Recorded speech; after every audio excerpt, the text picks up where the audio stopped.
안녕하세요. 김성길 목사와 함께하는 GTS 말씀 묵상 시간입니다. 오늘은 7번째 주간의 여섯째 날 묵상입니다. 오늘 묵상의 주제는 배우고 응용하기가 되겠습니다.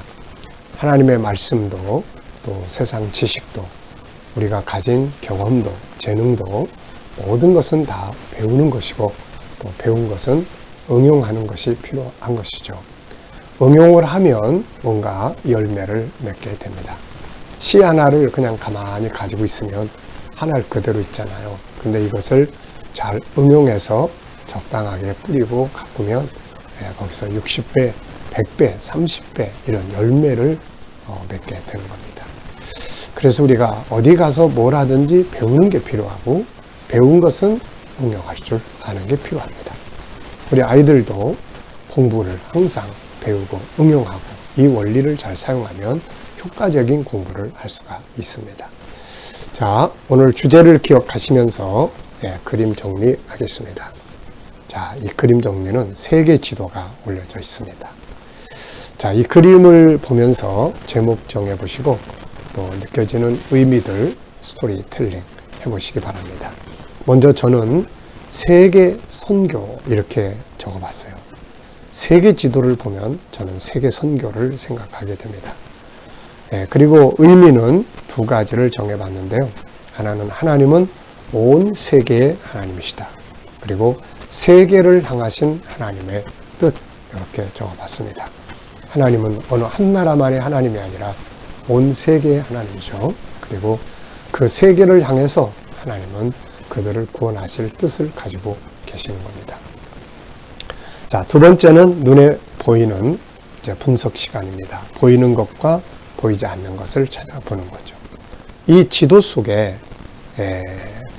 보이는 것은 무엇이고 보이지 않는 면은 뭐가 있을까요? 자, 하나는 저는 일단 눈에 보이는 것은 일단 세계 지도, 남아메리카, 북아메리카, 아시아, 유럽, 중동, 아프리카, 오세아니아 이렇게 3개 지도가 있고요. 그 다음에는 또 바다가 있습니다. 3개의 바다, 북극해, 남극해, 인도양, 태평양, 대서양 이런 바다들이 있습니다.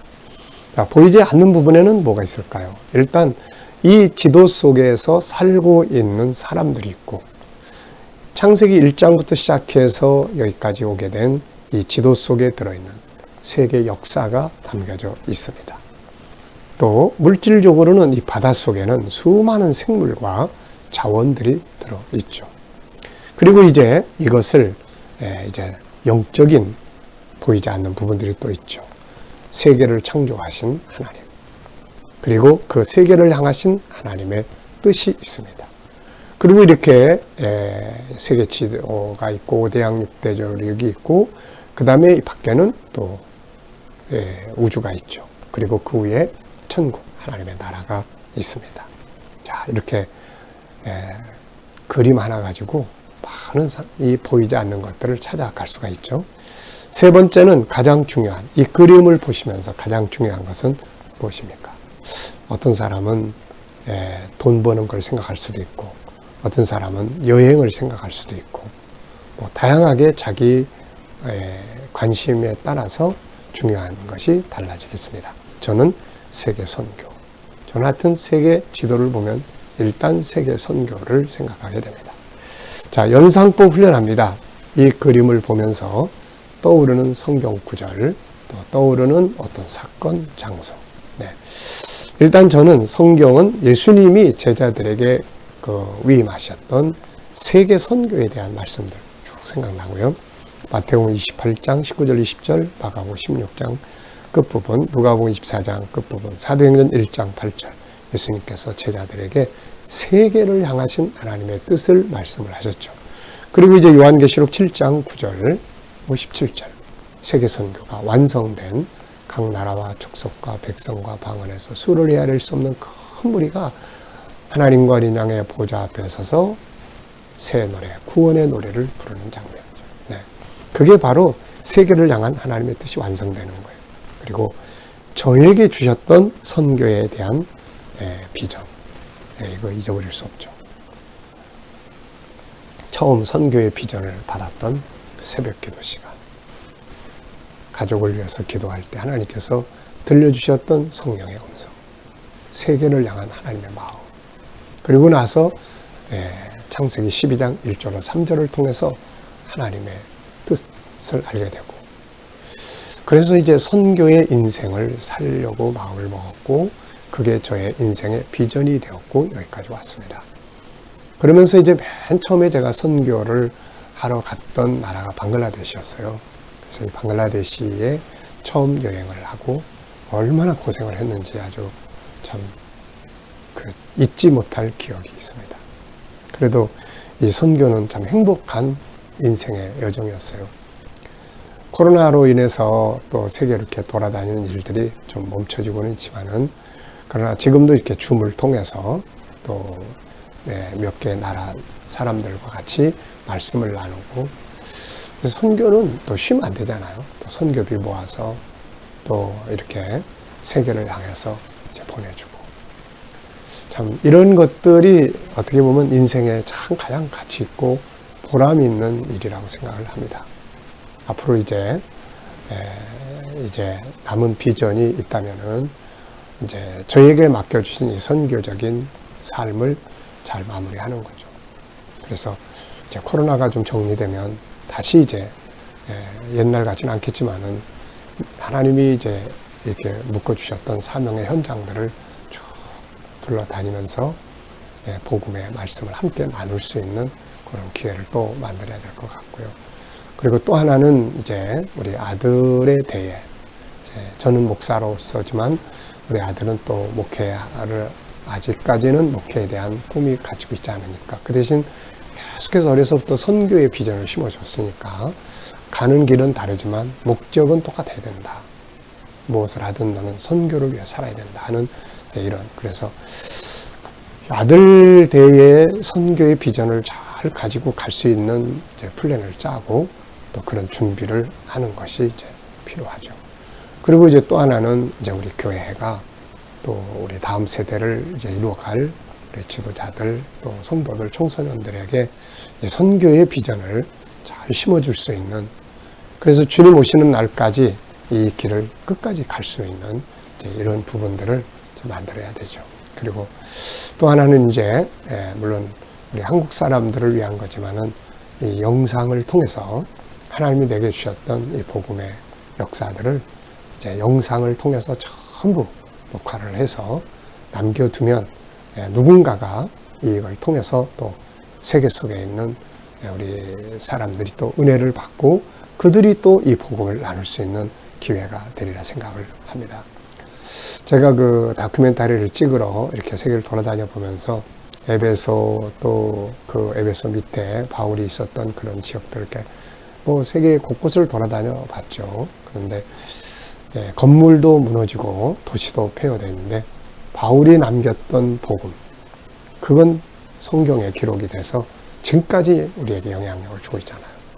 그래서 저는 뭐 성경을 써야 할 이유도 없고 성경을 쓸 수 있는 사람도 아니지만은, 그러나 그 안에 담겨져 있는 바울이 쓴, 선지자들이 쓴, 또 예수님이 가르치셨던 그 속의 복음을 잘 정리해가지고 또 이걸 가르쳐 왔으니까 이걸 또 잘 남겨두면은 이제 바로 누군가가 또 이걸 계속, 그래서 저는 하나님 나라에 가지만 바울이 남긴 복음을 통해서, 바울은 천국에 가 있지만은 계속 우리가 은혜 받고 사는 것처럼 그런 것들을 이제 남기는 이제 이런 생각을 가지고 영상을 찍고 있습니다. 자, 상상력 키우기입니다. 이 지도 현재, 그리고 앞에는 저는 창세기 1장을 그려볼 것 같아요. 태초에 하나님이 천지를 창조하셨죠. 그 다음에는 이제 계시록 21장, 요 세 개가 다 사라지고 이제 하나님의 나라, 새하늘과 새 땅이 임하는 내용이 되는 것입니다. 자, 미래를 어떻게 살고 싶은가요? 그렇다면 지금 무엇을 해야 할까요? 어느 날인가 우리는 이제 세상을 떠나야 될 시간이 옵니다. 그리고 그 앞에 남아있는 미래들이 있죠. 오늘, 내일, 1년, 그리고 2년, 앞으로 5년, 10년, 20년, 글쎄요. 지금은 뭐 수명이 길어서 다 100살 넘게 사는 분도 많이 계시고 그러지만 이제 거의 수명이 좀 많이들 늘어났잖아요. 그래도 언젠가는 미래는 우리의 현실이 딱 되는 날이 오죠. 그래서 미래를 준비하면서 사는 것이 지혜라고 생각합니다. 자, 오늘 본문 말씀을 다 같이 또 읽어보죠. 오늘 6째 날이니까 이제 어느 정도 다 외웠으리라 생각합니다. 2, 3, 2. 이러므로 그리스도 예수의 일로 너희 이방인을 위하여 갇힌 자 된 나 바울이 말하거니와 너희를 위하여 내게 주신 하나님의 은혜의 경륜을 너희가 들었을 터이라. 곧 계시로 내게 비밀을 알게 하신 것은 내가 먼저 간단히 기록함과 같으니 그것을 읽으면 내가 그리스도의 비밀을 깨달은 것을 너희가 알 수 있으리라. 이제 그의 거룩한 사도들과 선자들에게 성령으로 나타내신 것 같이 다른 세대에서는 사람의 아들들에게 알리지 아니하셨으니 이는 이방인들이 복음으로 말미암아 그리스도 예수 안에서 함께 상속자가 되고 함께 지체가 되고 함께 약속에 참여하는 자가 됨이라. 이 복음을 위하여 그의 능력이 역사하시는 대로 내게 주신 하나님의 은혜의 선물을 따라 내가 일꾼이 되었노라. 아멘. 자, 어제 감사한 일 적어보시고요. 또 오늘 하루 시작하면서 또 감사한 거 적어보시기 바랍니다. 자, 첫 번째입니다. 한 주간 동안 배우고 응용한 것은 무엇인가요? 자, 한 주간 동안 배우고 응용한 것. 자, 저는 3가지를 적어봤습니다.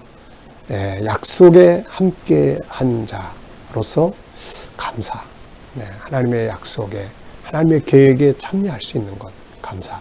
두 번째는 예수 그리스도의 비밀을 알게 되죠. 바울도 알았고, 사도들도 알았고, 선지자들도 알았고, 우리는 선지자와 사도들의 글, 바울의 글을 통해서 우리도 이제 알게 된 거죠. 나를 향한 하나님의 비밀, 세계를 향한 하나님의 비밀. 그리고 세 번째는 이것을 이루기 위해서 하나님이 일꾼으로 부르셨다. 오늘 우리도 마찬가지예요. 이 뜻을 이루기 위해서 세계 선교, 우리를 부르신 거죠. 우리 이걸 위해서 살아야 합니다. 두 번째는, 자, 1절, 2절에서 배우고 응용해야 될 것. 자, 1절, 2절. 1절에서는 바울 사도가 그리스도를 인하여, 그리스도의 이름을 인하여, 예수 그리스도를 인하여, 예수 그리스도를 인해서 이방인들을 위해 갇혀 있다. 참 이게 감동적이에요. 복음을 위해서, 주님을 위해서 고난을 받고 있는 거죠. 이거 굉장히 바울에게는 아마 자존감, 자기의 자부심 이런 거 아니었을까 싶습니다. 두 번째는 하나님이 바울에게 주신 은혜의 경륜, 하나님의 비밀을 알게 된다는 것, 하나님의 계획을 알게 된다는 것, 이게 얼마나 큰 행복이고 축복이 되겠습니까? 자, 세 번째는 3절로 4절에서 배우고 응용해야 될 것. 여기서는 알아야 할 그리스도의 비밀. 이 내용은 에베소 1장 4절로 6절이죠. 창세전에 그리스도 안에서 우리를 택하시고 우리를 거룩하고 흠이 없이 없는 백성으로 삼으셔서 그 보좌에 서게 하시고 예비된 나라를 기업으로 얻게 하시는 그 자리에 나를 참여시키는 것. 이게 큰 은혜죠. 자, 5절로 7절은 이제 이걸 이루기 위해서 이제 자기를 일꾼으로 세우셨다. 그래서 이 속에서는 이루어야 할 그리스도의 비밀, 세계 선교 이렇게 적어봤습니다. 다섯 번째입니다. 이 말씀을 보면서 반성할 것을 찾는다면 뭔가요? 전 3가지를 좀 적어봤습니다. 반성이라기보다는 첫째는 감사. 지금까지 이 일을 위해 달려오게 하신 것을 감사하고, 두 번째는 이제 끝날까지 감당할 수 있도록 기도하고, 세 번째는 다음 세대를 키워야 되는 이 과제를 잘 이루어가요. 다음 세대라고 그러면은 먼저 우리 아들, 우리 자녀들이 이 선교적 비전을 어떤 형태가 됐든 간에 이어서 이루어갈 수 있는 이 자손 세대 만드는 것. 또 하나는 우리 교회 안에서 우리 교육자들, 뒤를 이어갈 교육자들, 그리고 우리 자라나는 아이들, 청소년들, 이들에게 선교의 비전 심어주는 거죠. 자, 6절로 7절에서 질문 2개 만드는 겁니다. 자, 먼저 저는 첫째는 그리스도의 비밀은 뭔가? 6절로 7절은 바울 사도가 앞에서 설명한 비밀의 경륜, 그리스도의 비밀, 이걸 이제 설명을 해주고 있어요. 이는 모든 이방인들이, 그러니까 그리스도의 비밀은 예수 그리스도를 온 세계 사람들이 믿고 하나님의 나라에 참여하는 이거거든요. 이게. 자, 두 번째는 하나님이 우리에게 직분을 주신 이유는 뭔가? 우리를 성도로 부르신 이유는 그 하나님의 계획에 참여하게 하시려고 하는 거고, 우리를 일꾼으로 부른 것은 이 계획을 이루기 위해서 우리를 부르신 것이죠. 자, 우리는 이 같은 하나님의 계획을 이제 알았으니까 이루는 삶을 살아야 되겠죠. 자, EQ 기도문입니다. 어제, 오늘, 내일은 EQ 기도문이에요. 어제는 관계를 위한, 오늘은 대화법입니다. 대화법만 우리가 좀 잘 알아도 경청할 줄 알고 공감할 줄 알고 좋은 말을 할 줄 알고 그 다음에 조화를 이룰 줄 알고 서로 피드백을 통해서 싫은 소리 안 하고 좋은 말 할 수 있는, 이것만 잘해도 관계 정말 좋아질 수가 있거든요. 자, 사람을 감동시키는 말 5가지. 감사합니다. 죄송합니다. 그래서 제가 있잖아요. 제가 도와드리겠습니다. 뭘 도와드릴까요? 이런 말들은 사람에게 감동을 줍니다. 자, 과제입니다. 내가 가진 것 중에서 하나님 나라와 주의 영광을 위해 사용할 수 있는 것들, 혹은 이미 사용하고 있는 것들이 있으면 한번 쭉 적어보시기 바랍니다. 작은 것이라도 선교를 위해서, 하나님의 계획을 이루기 위해서 사용될 수 있도록 하는 것이 이게 정말 중요한 일입니다. 자, 오늘 묵상 훈련하겠습니다. 자, 눈을 감으시고 오늘 본문 말씀을 한번 쭉 생각해 보십시오. 그리고 오늘 내가 만날 사람, 또 해야 될 일, 해결해야 될 문제들 한번 쭉 생각해 보시고, 주님이라면 이런 상황에서 어떻게 하시겠습니까? 주님이라면 어떤 말을 하시고 싶으세요? 주님이라면 이 문제를 어떻게 생각하시고 어떻게 다가서 계십니까? 그리고 기다려 보세요. 말씀이 생각나기도 하고 지혜가 떠오르기도 하고 또 감동을 받기도 합니다. 이것을 영감이라고 합니다. 영감을 가지고 세상을 사는 것이 승리의 비결이에요. 자, 오늘 우리 기도하고 마치겠습니다. 걸어가신 주님, 오늘도 묵상으로 하루를 시작합니다. 주신 말씀 마음에 새겨서 잘 승리하게 하여 주시옵소서. 오늘 우리 자녀들과 또 친척들과 동료들, 믿지 않는 자들은 주께 돌아와 구원받게 하시고, 우리 자녀들과 성도들 머무는 곳마다 함께 하셔서 코로나로부터 안전하게 지켜보호하여 주시고, 저희들이 일하는 직장과 사업장마다 하나님 함께 하셔서 형통하게 하시고 아버지의 뜻을 이루게 하여 주시며, 새로운 일터를 구하는 자들에게는 좋은 일터들이 예비되게 하여 주시고, 또 하나님 치료받는 모든 성도들은 모든 질병에서 속히 자유할 수 있도록 주여 만져주시고 역사하여 주시옵소서. 주님, 오늘도 이 나라와 민족이 함께 하시고 이 나라의 지도자들에게 지혜 주셔서 나라를 바른 길로 잘 이끌어가게 하여 주시고, 우크라이나의 전쟁도 속히 그치게 하여 주시며, 세계 곳곳에 있는 선교사님들과 저들의 사역에도 은혜 베풀어 주시옵소서. 코로나가 속히 종식돼서 우리 모두가 다 천국 복음 들고 세계 곳곳에 나아갈 수 있도록 주여 역사해 주시옵소서. 아버지, 오늘도 우리에게 서로의 관계를 갖고 살게 하셨사오니 좋은 대화법들을 잘 훈련해서 아름다운 관계들을 이루어가게 하여 주옵소서. 감사하며 예수님의 이름으로 기도하옵나이다. 아멘.